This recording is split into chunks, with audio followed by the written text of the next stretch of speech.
चार पत्नियाँ।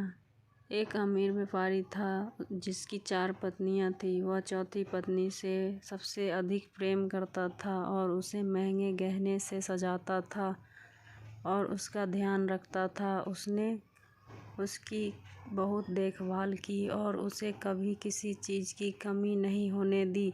वह तीसरी पत्नी से भी बहुत प्यार करता था। उसे उस पर बहुत गर्व था और वह हमेशा उसे अपने दोस्तों को दिखाना चाहता था।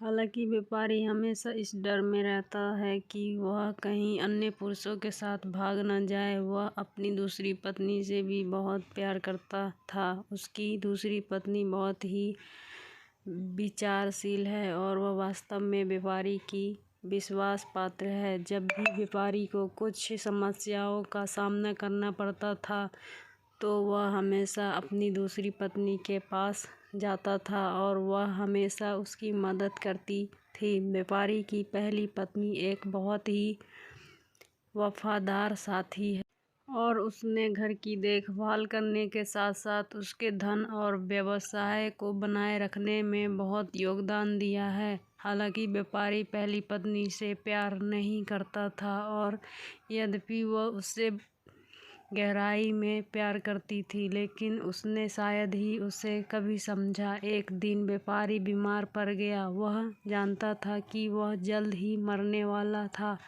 उन्होंने अपने शानदार जीवन के बारे में सोचा और खुद से कहा, जब मेरे पास 4 पत्नियां हैं, लेकिन जब मैं मर जाऊंगा तो मैं अकेला रहूंगा।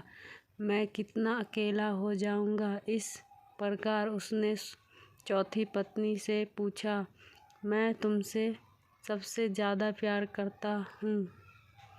तुम्हें सबसे अच्छे कपड़ों में रखा है और तुम्हारी बहुत देखभाल करता हूँ। अब जब मैं मर रहा हूँ तो क्या तुम मेरे साथ चलोगी? बिल्कुल नहीं, चौथी पत्नी का जवाब दिया और वह बिना कुछ और कहे चली गई। उसका उत्तर व्यापारी के दिल में एक तेज चाकू की तरह काट गया। दुखी व्यापारी ने फिर तीसरी पत्नी से पूछा, मैंने तुम्हें जीवन भर बहुत प्यार किया है।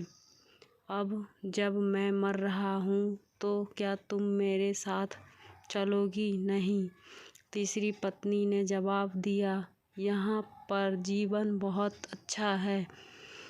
जब आप मरेंगे तो मैं फिर से विवाह कर लूँगी। व्यापारी का दिल डूब गया और ठंड हो गया। उन्होंने तब दूसरी पत्नी से पूछा, मैं हमेशा अपनी मदद के लिए आपके पास आया और आपने हमेशा मेरी मदद की। अब मुझे फिर से आपकी मदद चाहिए। जब मैं मर जाऊंगा तो क्या तुम मेरे साथ ही मरोगी?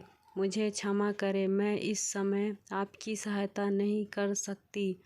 दूसरी पत्नी ने उत्तर दिया, ज़्यादा से ज़्यादा मैं आपकी अंतिम संस्कार कर सकती हूँ।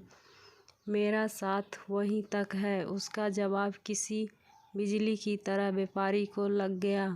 फिर अचानक आवाज़ आई, मैं तुम्हारे साथ रहूँगी। आप जहाँ भी रहेंगे मैं आपके साथ रहूँगी। व्यापारी ने देखा, वह उसकी पहली पत्नी थी। वह इतनी पतली थी, लगभग जैसे वह कुपोषण से पीड़ित थी। बहुत दुखी हुए व्यापारी ने कहा, मुझे आपके साथ रहते हुए आपकी बहुत अच्छी देखभाल करनी चाहिए थी। दोस्तों, इस कहानी से हमें ये सीख मिलती है कि हमें एक ही इंसान के साथ ज़िंदगी भर रहना चाहिए, चाहे वो सुख हो या दुख हो। फ्रेंड्स, स्टोरी अच्छा लगे तो please like, comment and share करें और मुझे सपोर्ट करने के लिए चैनल को सब्सक्राइब करें। Okay friends.